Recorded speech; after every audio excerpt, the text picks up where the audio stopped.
Let's first of all establish exactly what area we're talking about. We have a couple of maps that might give some people an idea of what areas we're talking about, but generally the exhibit, Sylvia, is John R.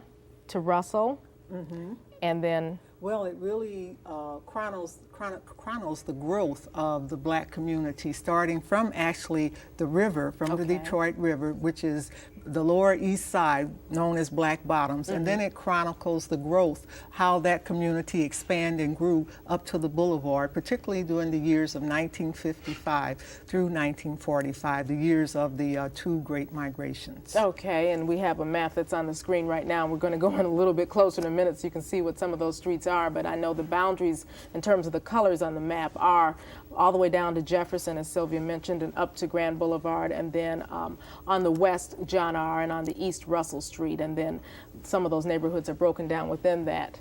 Right. We also are going to give you just a little preview of some of the pictures, the photographs that you'll see at that exhibit at the Historical Museum right now, and that'll give people also a frame of reference of the era we're talking about and the kinds of things that you would see in those black neighborhoods at that time. Let's take a look at some of those pictures.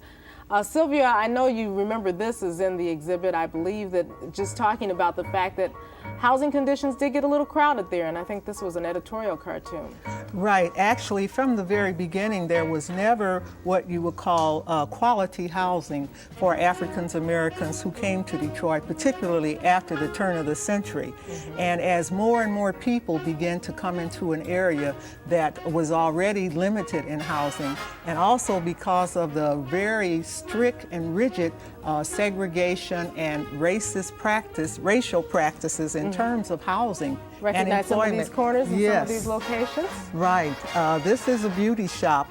Beauty shops and restaurants and grocery stores were some of the key businesses. Okay, that was Ruby Lee's beauty shop. Right. Here's a dress shop, I guess. Yes, clothing was another very important avenue in terms of generating income.